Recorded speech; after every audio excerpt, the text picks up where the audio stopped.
And good morning. You're watching Live1.tv from New York, and today we have special guest Dr. Michael Scheuer. The former chief of the Osama bin Laden unit is also the author of 4 books: Through Our Enemy's Eyes, Imperial Hubris, Marching Toward Hell, and Osama bin Laden.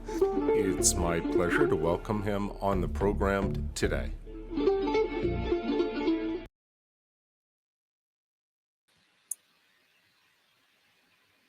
Good morning, Dr. Scheuer. Good morning, sir. Thank you for having me. I'm very happy to be able to talk with you. Let's begin. We are at the beginning of August 2025, and there has been a lot of news for people who follow U.S. foreign policy. Could you pick up and tell us what is on your mind these days? I think what bothers me the most is, for most of my life, I've tried to vote for people who would stop the useless ring of wars we've been involved in since 1945, all of which we've lost.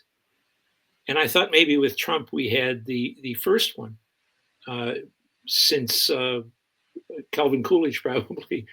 But his problem with not understanding, first, that he doesn't have the power to conduct wars unless they've been declared by Congress, and second, that invariably American wars since 1945 have been useless wars, unnecessary wars, wars in the name of idiocies like spreading democracy or maintaining democracy. And I'm really, what right do I have? But I'm a bit disappointed in his lack of comprehension of how simple foreign policy is for the United States. He seems not to realize that when you have the combination of the Atlantic Ocean and the Pacific Ocean and a fiercely effective nuclear deterrent, no one's coming here to invade us or attack us as long as the border is closed, if they have any sense.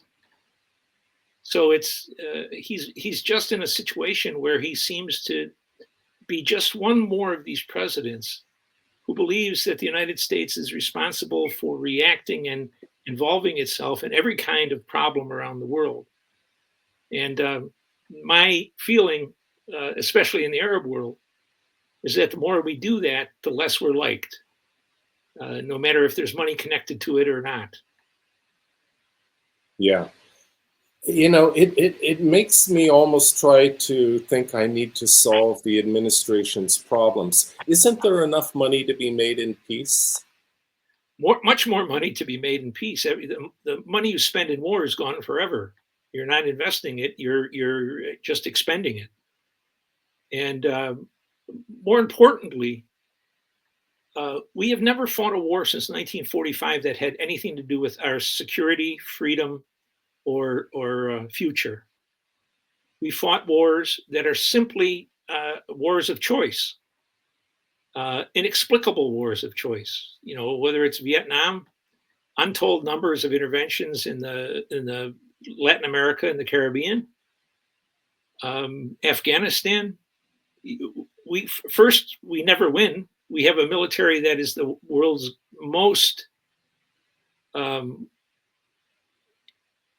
reliable devourer of tax funds, and it can't win a war. Whether it's the president not allowing them to win, or whether they're just incompetent, I don't know what the answer is. But right now we have a officer corps, no member of which has ever won a war, or been on the winning side in a war, rather. And so it's a really a confusing situation for me. What is more easy than saying to Mr. Zelensky, "See you around, Jack. If you want something from the Europeans, go ahead and get it from them, but we're done." The same thing with Israel. What is our interest there, really? And I think it's money. Us giving them money and then them paying off, probably with our money, the Congress, the Senate, and probably many other people in the United States government. But those are not hard questions. But whenever a question comes up about foreign policy, often about domestic policy, the first thing that politician says, well, that's a complicated issue. And I can't explain it all right here, but I'll tell you that we're working on it and I'm sure it's going to work out. And if you look simplicity in the face and deny it, you get to where we are today in foreign policy. I thought you were talking about George Bush, the son, for a moment. You can take everyone from Harry Truman forward almost. General Eisenhower probably is an exception. But everybody else down the road has been a warlord, not a president. Dr. Scheuer, it's my understanding that you were a 22-year vet at the Central Intelligence Agency. Is that approximately correct and accurate? 22 years and a couple months. Yes, sir. I resigned. That seems like to me a good, healthy, long career there. Oh, I loved it, sir. I had no animosity toward the agency until the end, when I got involved in finding no one wanted to kill Osama bin Laden or capture him, and then found out that we did a lot of research before the Iraq War to find out if there was any intelligence in our archives at the agency that showed Saddam had given nuclear weapons to Al-Qaeda. And we found nothing. And it was a long, hard search. We had a minimal amount of time to do it, but it was a steady work for about 3 weeks.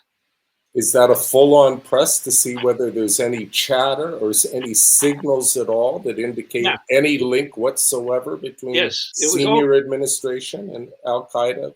Yes, it was diplomatic reporting, agency reporting, NSA reporting.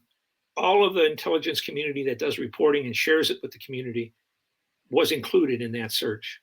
And there was just no evidence at all. And George Tenet was the director, and he was supposed to take that to the president. And I could never confirm whether he did or not.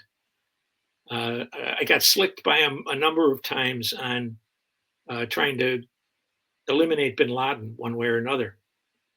And so I have a little doubt that he really, frankly, told the president that there's not a lick of evidence, especially since the Secretary of State, Colin, I can't remember the gentleman's name. From the military, Colin Powell. Colin Powell. After we had finished that paper, he went to the UN and said the opposite, in essence.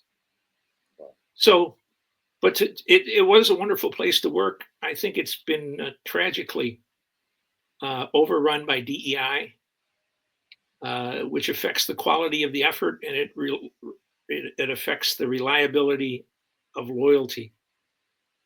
Who are you loyal to? To the person who appointed you or to the country? And I think John Brennan is certainly to be punished for creating that kind of an atmosphere within an agency that when it works, it's very good. When it's politicized, it becomes next to useless and certainly not reliable in terms of producing truth.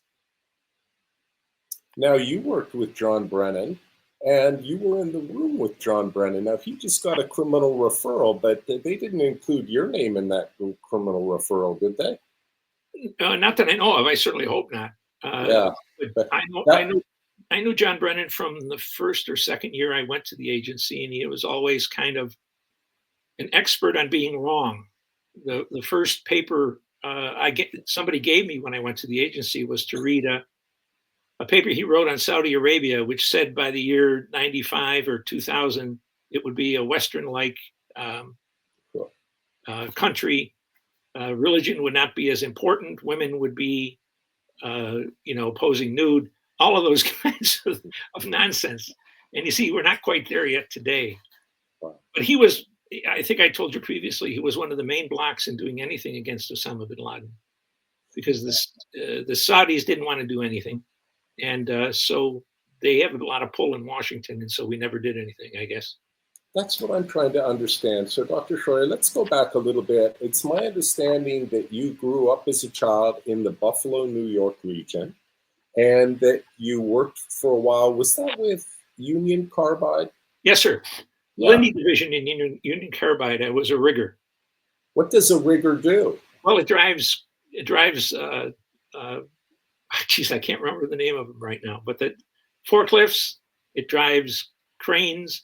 A rigger is a guy who gets something ready to move from one place to another using cranes. Uh huh. And the factory I worked at made giant, very large containers for oxygen and other gases. Yeah. So the rigging crew had to get it off the platform that it was built and onto a truck or another conveyance, which it would travel either to the buyer or to the train yard, where it would be moved again to a train and transported that way. All right. So you went from that work, you did a bit of college up in Canada and in the United States, and ended up with a PhD in history. Yes, sir. And that must have looked good on your resume because was that a factor in you getting your job with Dude, the CIA? I've been very lucky all my life, sir. The agency was not particularly, I found out later, interested in historians. Hmm. But under Mr. Reagan and his Bill Casey, his CIA director, they included the word historians on job advertisements that were published in the American Historical Association's magazine. Mhm. So when I saw that, I thought I'd take a chance at that. Uh-huh. And can you tell us, in terms of the work at the CIA that you were doing, is there such a thing as forensic historical research or protocols for rigidly adhering to a kind of historical process the same way we hear about a scientific process? Are there certain approaches that are brought to history when it becomes a matter of national security and saving people's lives to get that history right? I don't think that there is ingrained um, that kind of an ingrained system in the agency. But again, I came in with a bunch of other historians, and I couldn't imagine doing my job without knowing. If I was going to do something about the Netherlands, I'd have to know something about their history and where they've been. They were an imperial power. Who knew that? I knew that. Other historians would know it. I think it's essential. I think you can't move without knowing history. And of course, we have a education system which, at all levels now, either doesn't teach history or teaches lies about history. We still teach that Abraham Lincoln was the savior of the nation, when at the same time he was first and probably still the foremost um, uh, uh, enemy of the Constitution that we've had as president. Although some are coming pretty close these days. But you take the good with the bad, and whether it's the United States, whether it's Britain, whether it's Saudi Arabia, Australia, whatever it is, if you don't know about their history, you're shooting in the dark, really. Yeah. So when you ended up being brought into the Osama bin Laden unit, or part of the team that worked on that, that was in the 1990s. Is that Late 1995, I think, sir. And so reports are coming in that he's doing what? Going to a mosque and holding meetings and telling people that they need to rebel, or he's holding meetings in his apartment. But he's making statements that are enough of a threat that he's picked up by different agencies. And how dangerous is he when you come in? What do you know about him in the first introduction to who he is? I knew a little bit about him because before I worked on bin Laden, I worked in a branch in the counterterrorism center called Islamic terrorism, Muslim Islamic terrorism. And part of the terrorist problem there for us at the time was in Sudan, in Saudi Arabia, and he was involved in both places very strongly. So we started from there, and really the best intelligence we had on what the threat was came from him. He was like General Giap in Vietnam.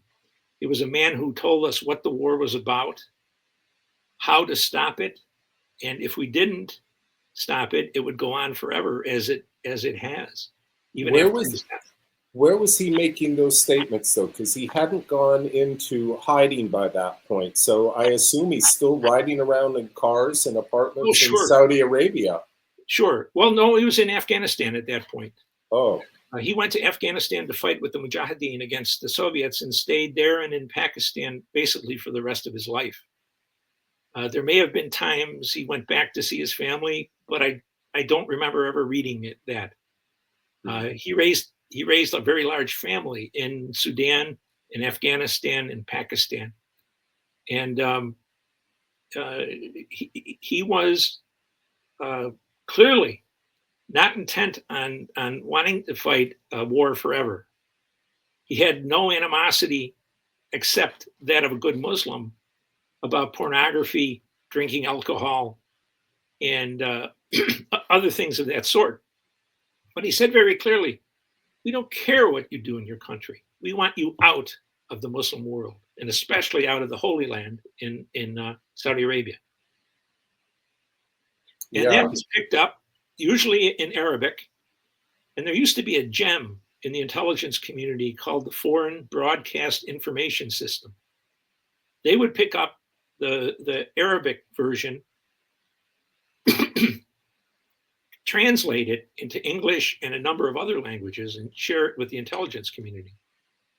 And so by the time he died, we probably had 400 to 600 pages of his speeches, his comments, his interviews with foreign journalists. And it was all there, sir. It was all, here's what the problem is. Here's what they're going to do. And here's why they're going to do it. Now, you would think that that would catch somebody's attention. But it was few and far between. For a long time, the intelligence, the Deputy Directorate for Intelligence, which does analysis, they weren't even tasked with writing anything on bin Laden. So it was only after maybe the attack in Yemen in 2010 that they really put the analytic effort into understanding bin Laden. And, by that time I had a couple of books, and I've always found it, they were always very mad at me, but they always used my books in their training classes. So there was a certain amount of satisfaction there. yeah. Let's go back to the early stages, if I can.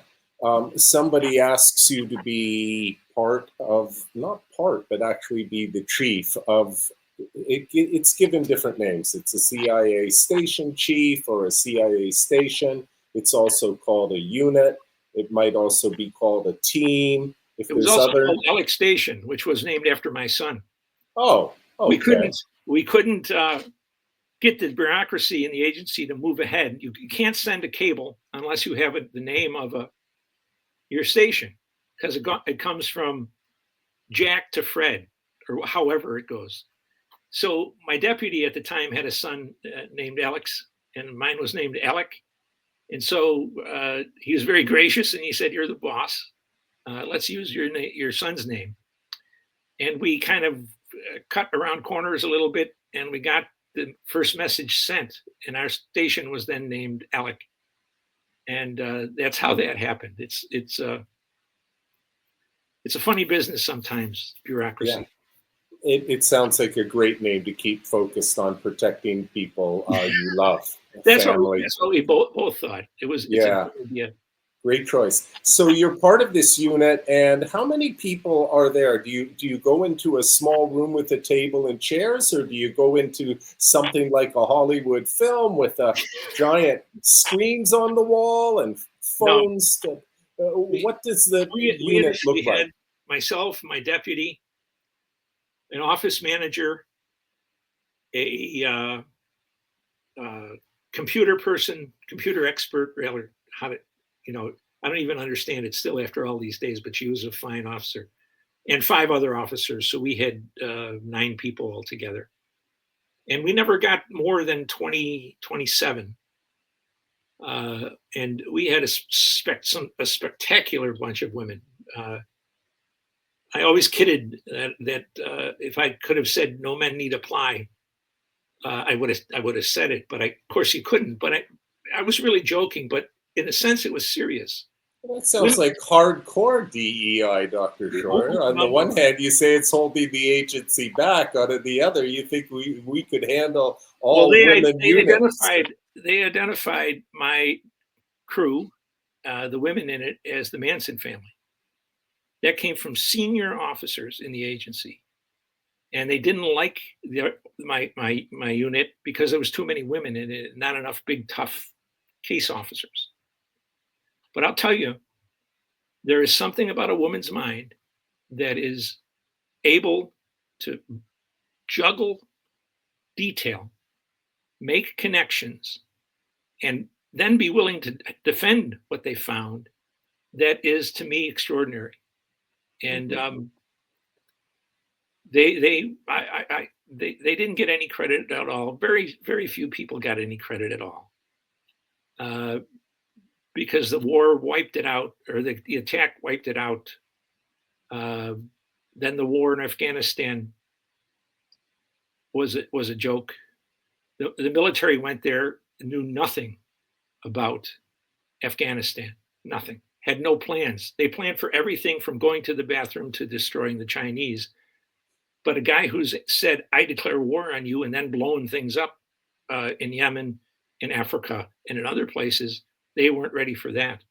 Yeah. Let me ask you, though. Yes. One of the things that, and I thought about this before we spoke, I thought that I shouldn't think of you as a one-shop answer post for all things CIA. The history is wide, the area of involvement is vast.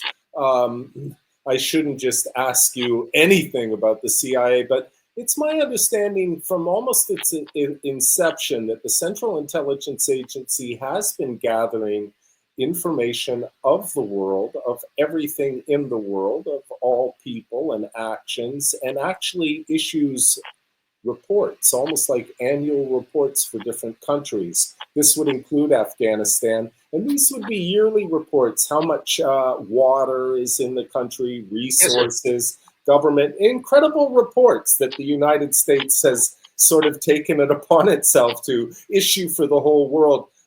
Are you telling me that there wasn't a contingency to know where to put up a base very quickly, or a bit of background on the Soviets fighting the Mujahideen? Certainly the Soviets, sir, but in my experience, we were lost when the enemy reverted back to unconventional warfare, to insurgency. We were great, still are probably, at using all sources possible, all collection sources on the Soviet Union, on China, probably on some other countries, because we can count their tank facilities. How many tanks do they have parked somewhere? We can look at their overhead imagery and see how many airplanes they have and where they are. We can map out their ground forces, where their bases are, their training facilities are. It's a combination of electronic surveillance equipment and case officers risking their lives to collect intelligence in foreign countries. When it comes to an insurgency, you won't be surprised. There weren't tank parks in Afghanistan for bin Laden's people. There weren't airfields for his aircraft, because there was neither. And so we had to depend on human collection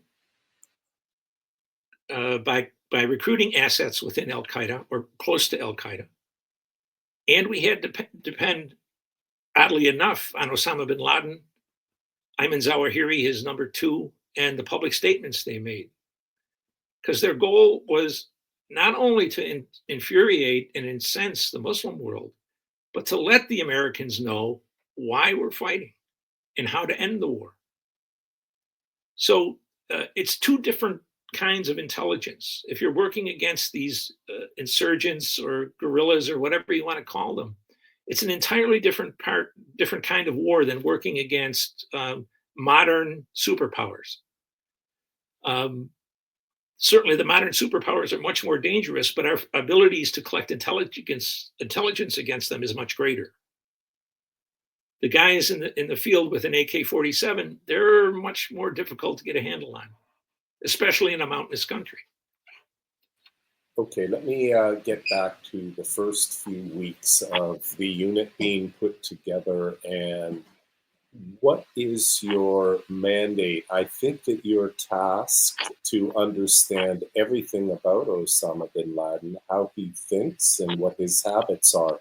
Is that approximately what the... Yes. Yeah. Find out what you can about bin Laden, his organization, their intentions. Second, make a decision on whether or not he's really a threat to the United States. And then supply the intelligence community as a whole with a stream of intelligence reports that demonstrate the first two. All of that was accomplished between December of 95 and September of 96, based on what the intelligence reporting we gathered. So from the end of 96 on, all we were waiting for was for an okay to either kill him or to capture him. And it never came. Dr. Scheuer, but before he's captured and killing, what is he saying that warrants such action? What did he say? It's funny for an American, because it's so easy for us to go to war. But he wanted to go to war with an intention to ending the war as soon as he could. And so he was outspoken and very clear. And I may have said this to you before, sir, but if he was an American politician, he would have been highly praised for staying on message. The story from him, from the first time we got a copy of a speech or something he wrote till the day he died, was right on target. Same message: get out of this land. Stop supporting Arab tyrants. Stop supporting the Israelis. Let the price of oil go to what the market will bear, and don't try to keep the price of Saudi oil cheap for Americans.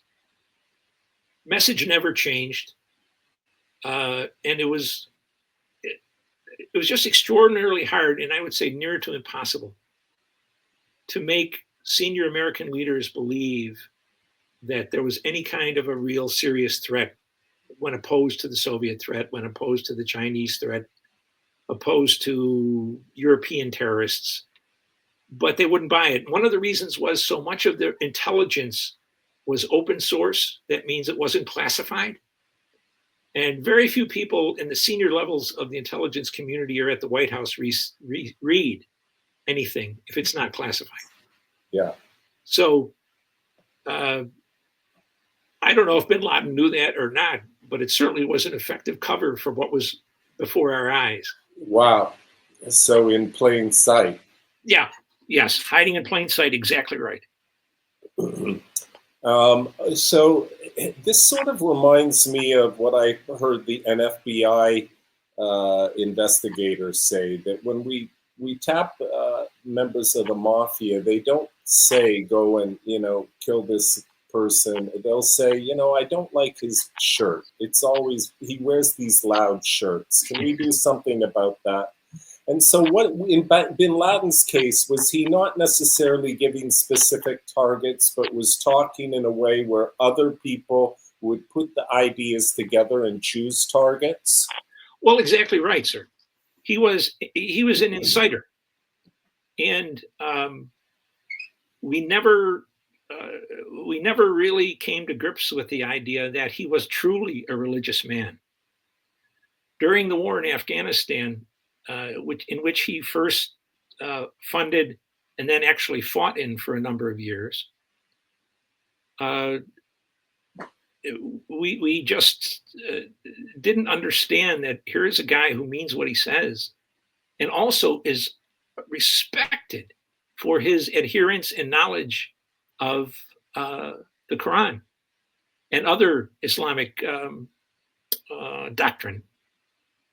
And so, well, Obama said there's no room for the kind of Islam that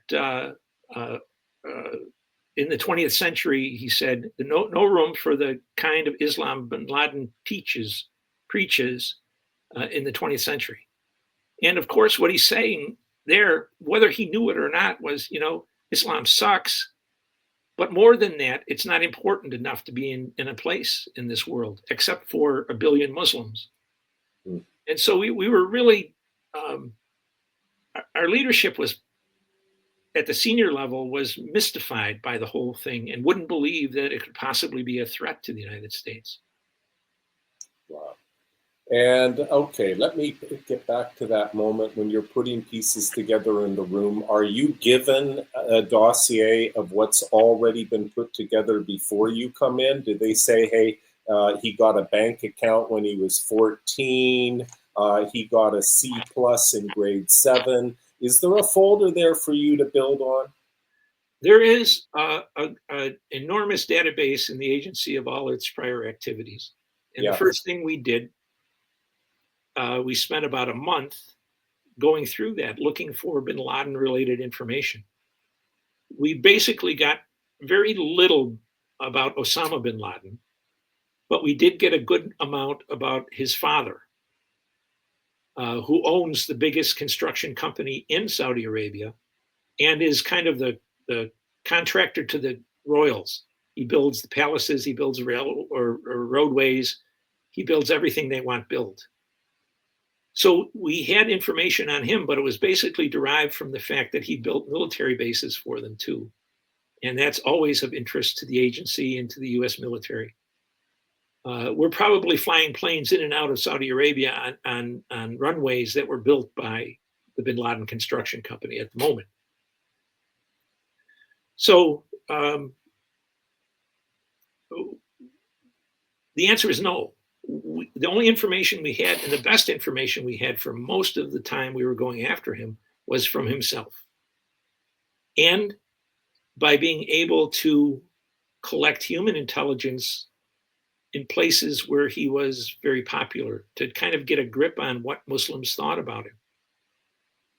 And whether it was Saudi Arabia or Yemen or Sudan or wherever it was,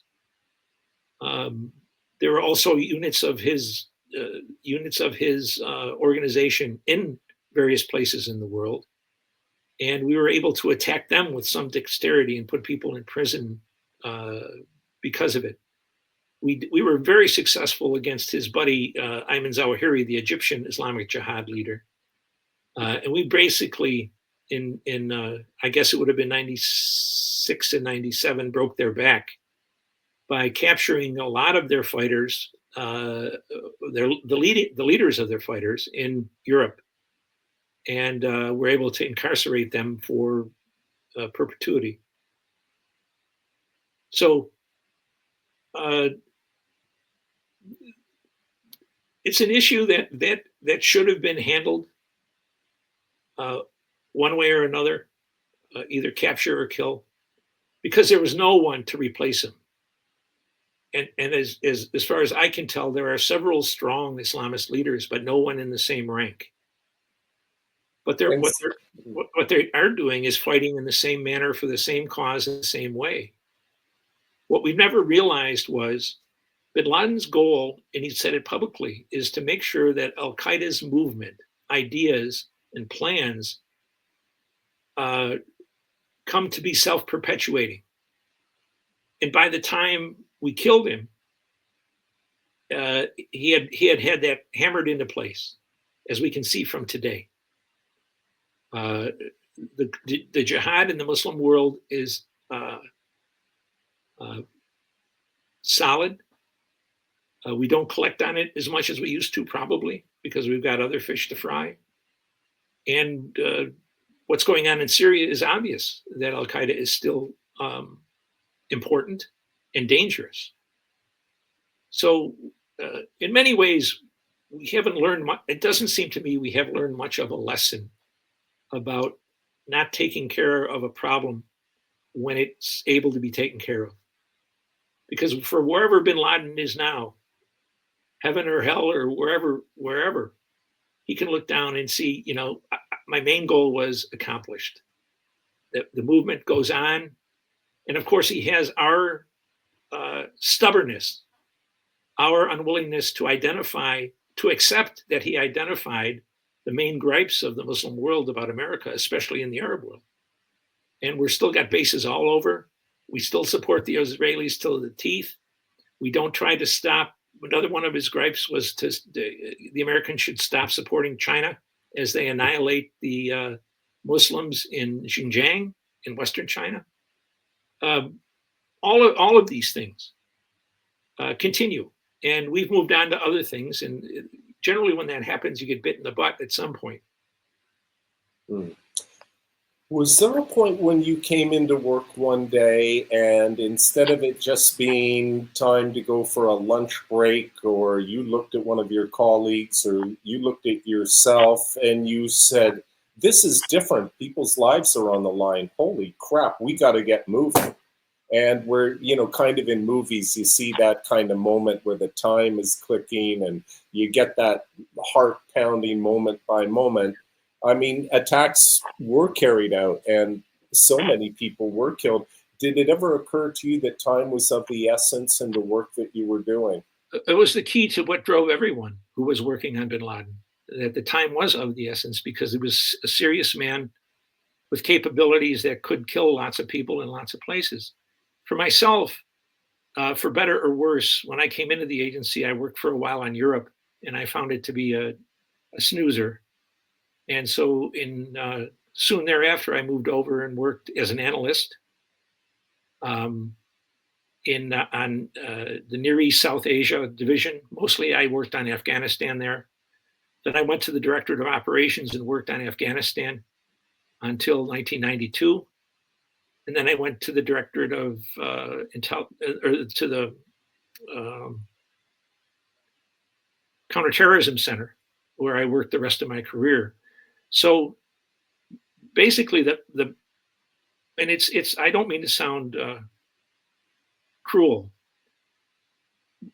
but if you're in the agency working on wars, is a tremendous, interesting activity. And no matter where I went, you were conscious of the fact that you were protecting.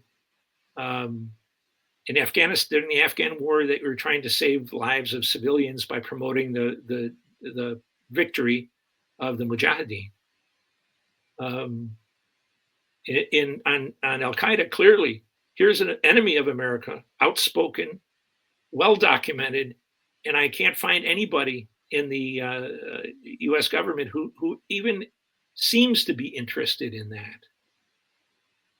So I never had that kind of moment, but the kind of work I did was always involved in human life, whether preserving or taking.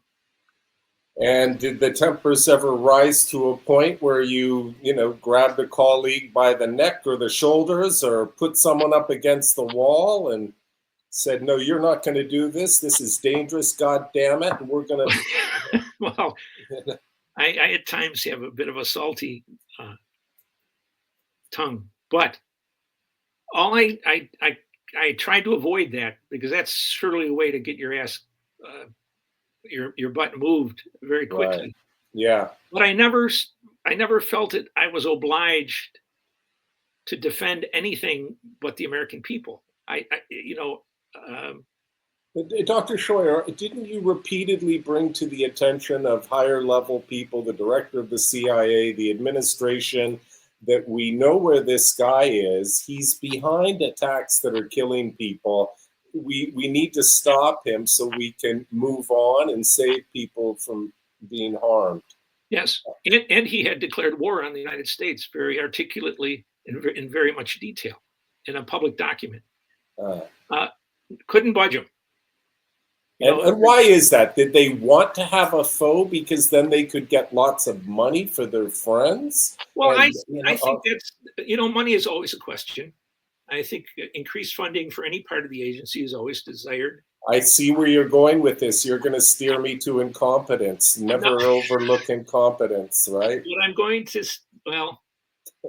we wish it was money. Money was no problem on this issue. Somebody told me one time on terrorism, you never have a loss of money because people will be scared. But at least the Clinton administration and the Bush administration were not scared of this guy. He was, in some ways, the counterterrorism effort of the United States was suffered from, we had learned our terrorism from the Israelis and how they conduct terrorism, anti-terrorism work rather. And that's mostly through unlimited violence, detestation of Muslims for being Muslims. How is this guy in sandals and a robe and a turban going to attack the United States? How is he going to hurt us?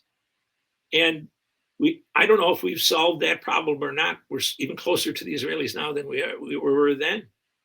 But we act too much like the Israelis. Except we don't have the common sense to know that somewhere in the Muslim world they're planning to attack us. It wouldn't go that far. So I wouldn't say it was incompetence. I would say it was bureaucratic protectionism. They never, sir, want to be wrong. They being the seventh floor of the agency, which is the management, the high management level, and the seventh floor of a lot of other intelligence people.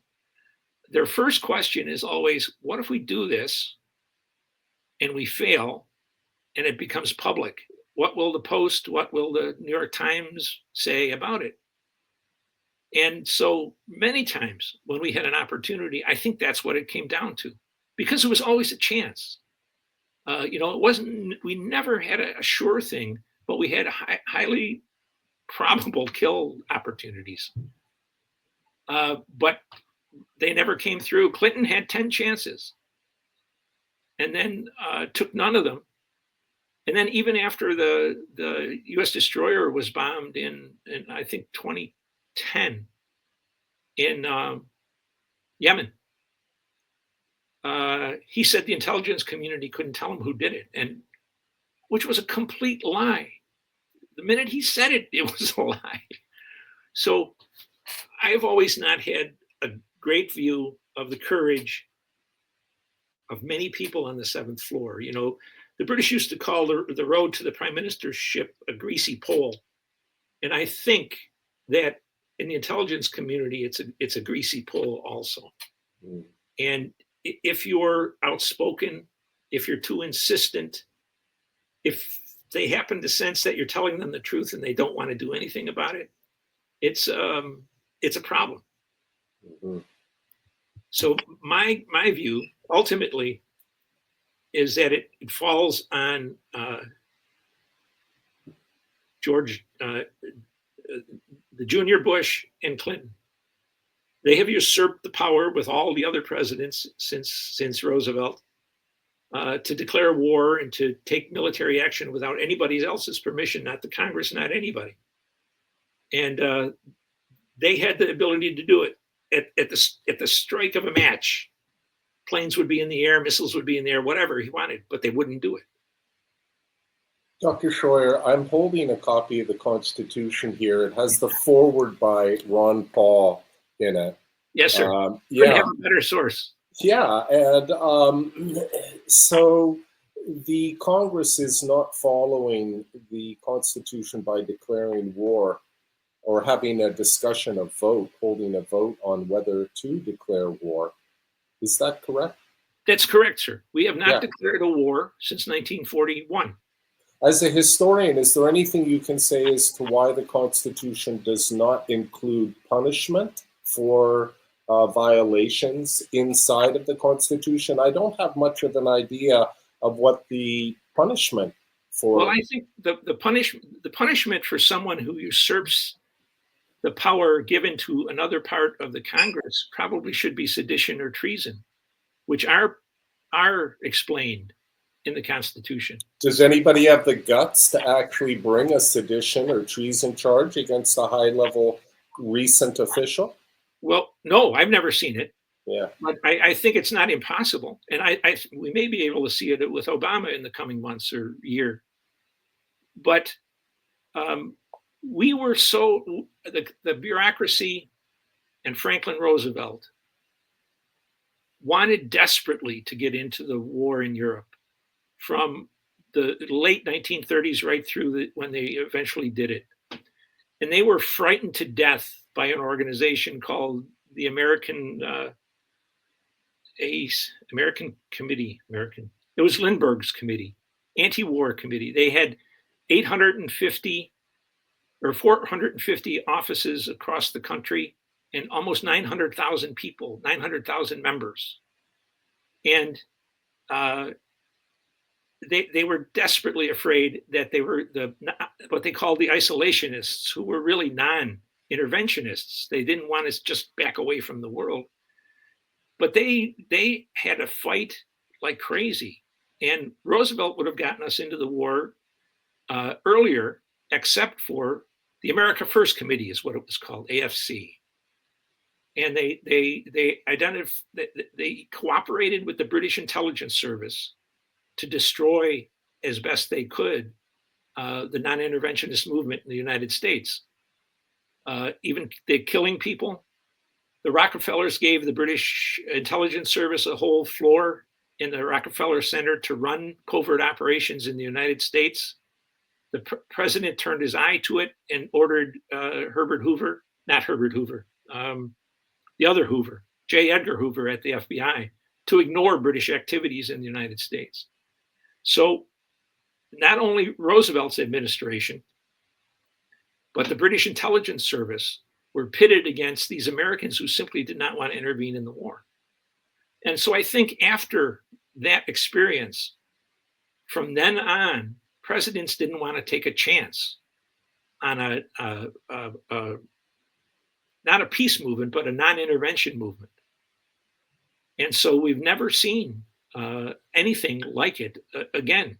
And how? They don't have to go to anybody to declare war. Roosevelt, thanks to Roosevelt, they canceled the need to declare war via the Congress.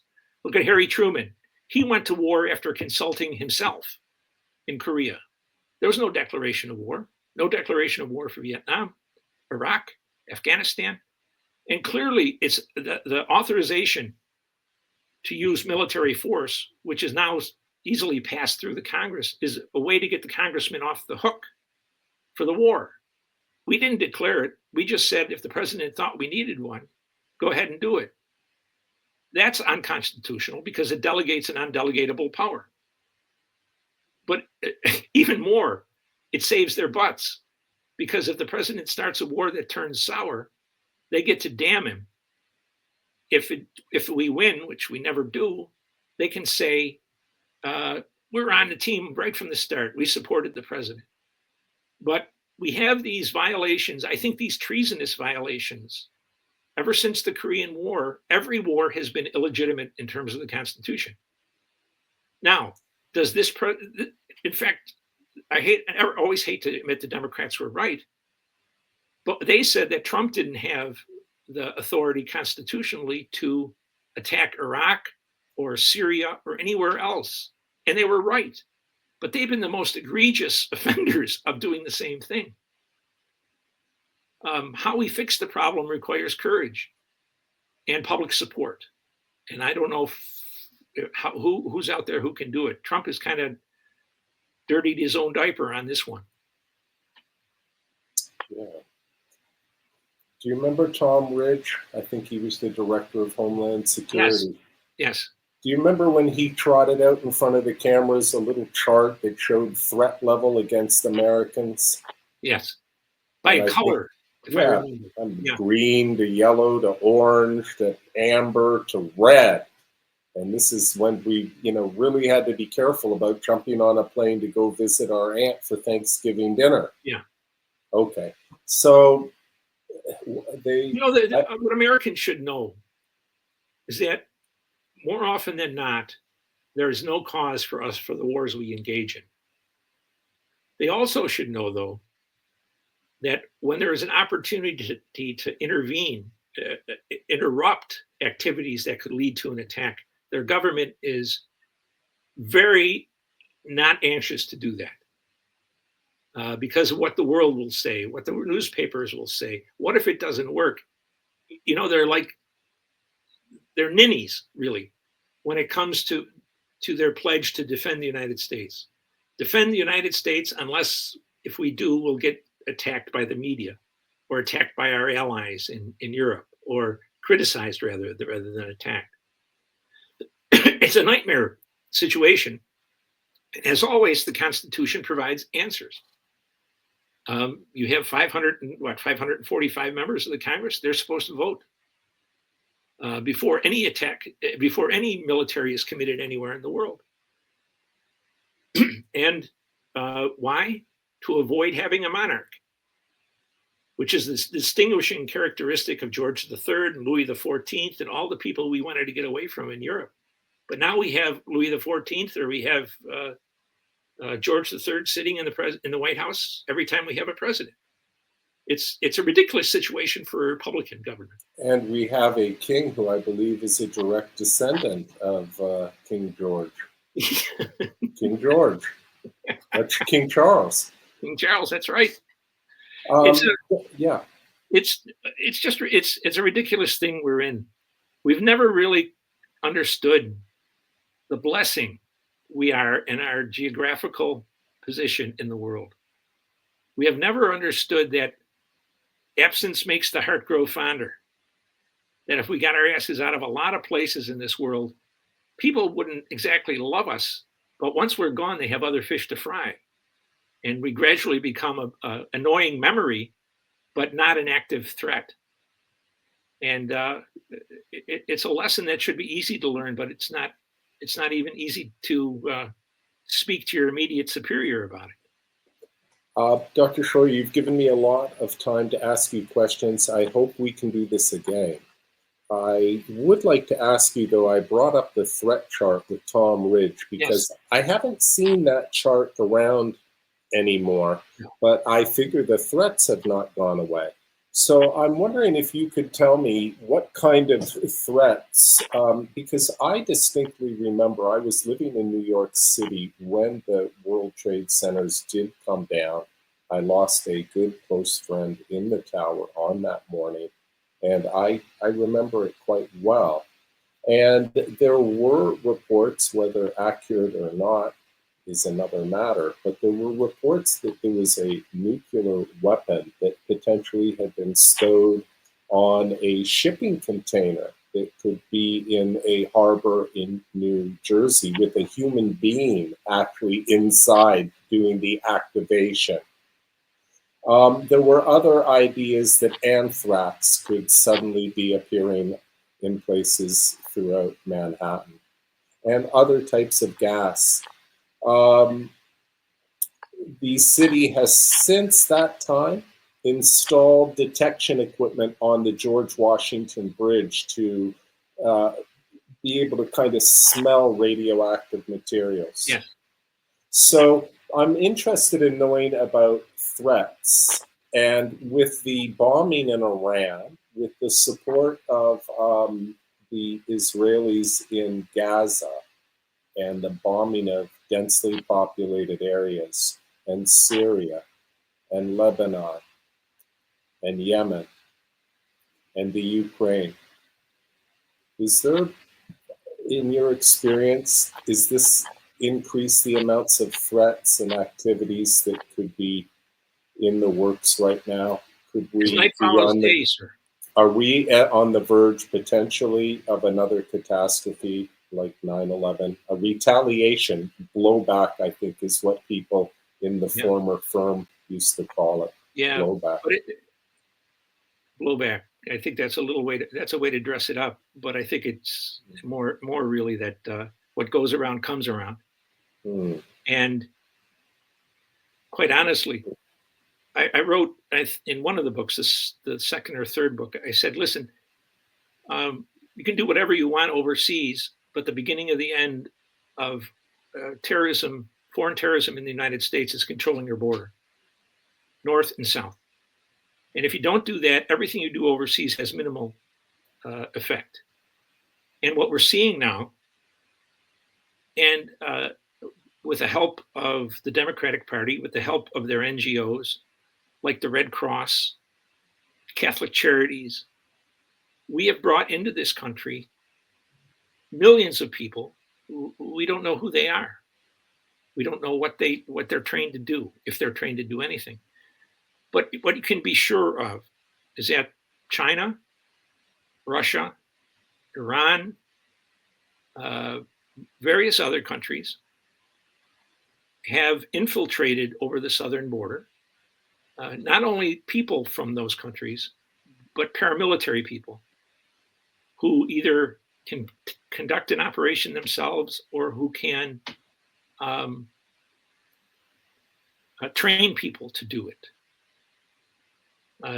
What couldn't have been brought across the border in the last 4 years? They brought explosives in, they brought weapons in, they brought, who knows, they brought narcotics in by the ton. So the border has never been an issue about, you have to be kind to people around the world, or we're all one kind of people, all that kind of crap. What it was an opportunity for our enemies to become implanted in the United States in places we don't know about, in activities we don't know about. And without an internal intelligence service that's reliable, it's too busy trying to bring down presidents, to frame people, and to do other things off the record or off the Constitution. So if anyone in this country thinks we're at lesser risk now than we were on 9/11, they're dreamers. That southern border opened for 4 years, gave our worst enemies, our most aggressive enemies, the chance to get a mechanism in this country that they can call on. I'm very sure, for example, that the Iranians could have let loose whatever they wanted to in this country, but they didn't do it. And it looks like they're going to live out without having done that. What they don't want to do is to get the American people on the sides of these leaders, so-called leaders we have, and really unleash a problem against them. But America has never been, I think, and it's an assumption, I'll grant that, has never been more exposed to terrorism inside America than it is today.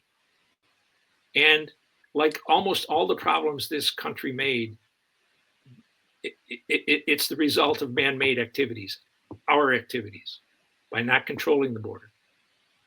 So that's where I would leave it. I'm not generally a doom and gloom guy, but common sense tells you that if you have enemies in the world and they get an enormous opportunity like the southern border and to some extent the Canadian border, they're going to take advantage of it. They'd be stupid not to, and they're not stupid people. Wow. Okay. So I hope we can talk again soon, like I said about that. Now, I do have to ask you one question, Yes, a little bit silly and irreverent. Have you ever seen the videos of the guy who chases around some of the former astronauts who went to the moon, and he brings the Bible with him and he tries to get them to swear that they actually walked on the moon? Have you seen, because he doesn't think it ever happened. Have you seen this particular? I have not, sir, no. Well, he's a very serious, persistent troll, and I think Buzz Aldrin said, "You're going to get away from me, or I'm going to punch you in the face." And and he says, at any rate, I want to. People say crazy things to me, Dr. Scheuer. For example, they say Osama bin Laden. Well, you know Osama bin Laden's the CIA, don't you? So can you just say, what do you tell these people, the conspiracy people who think that bin Laden was actually a CIA asset or a CIA creation or worked for the CIA? Is it just so ridiculous it isn't worth addressing and you want to punch me in the face for asking you? Or? No, that's not at all the case. I can say honestly, I never saw one piece of intelligence, one piece of analysis that said Osama bin Laden was part of a CIA operation. But any senior CIA officer knows that he can be completely confident that he doesn't know what's going on, even in his own organization, because they will set up units in other parts of the intelligence community to work directly against whatever we're trying to do. So that's not unusual. The other thing I would say is that, in my own view, I do not know why Building 7 came down. I do not know why Clinton refused 10 times to kill somebody who intended to do what he did. Unless he was on the take from the Saudis. I don't know what the answer is to that. I would like to know what the Israeli role was in 9/11, given the purchase of those buildings at almost the last moment by a great friend of Netanyahu's. There's a lot of questions I have today that I didn't have when I resigned from the agency in 2004. But I can tell you, as honest as I can be, and I'm not going to run out and go to confession right after we're done. I don't know of any document, any conversation that I ever had that showed bin Laden to have been in contact with any United States officials. But again, I don't know what I don't know. That's you're echoing Donald Rumsfeld. No, I'm echoing him to some extent, but I thought he was a bit on the clownish side. I hope I'm not, but I might be. But my confidence has been dented with some depth since 2004 by the things we talked about, and especially by the lack of release of the documents that supported the 9/11 Commission's book, its report. Because even with the way that's redacted, there's no way to hide the materials that were passed to them. Those were all redacted, so there was no question of compromising sources and methods. And that was done so they could release those, and they've never released them. But when you pour through that information, I'm very sure you're going to get the idea that this is a thing that didn't have to happen. So I'm trying not to be avoiding the question. I'm just trying to tell you what I know, how I've been affected by all the discoveries of things since 2004. But I am at the point where I wouldn't be surprised if there was some other connection that we didn't know about, where we're working with them through the Saudis, where we, I don't know, sir. Yeah. Dr. Scheuer, it's been a few times I said thank you for taking the time today. Why don't we stop now? Why don't we go and come back again soon? At your convenience, sir. I'm happy to do it. You're very kind to me. Thank you. And I'd like to put up your contact information right now for people who are who want to be able to follow you. And let's put that up.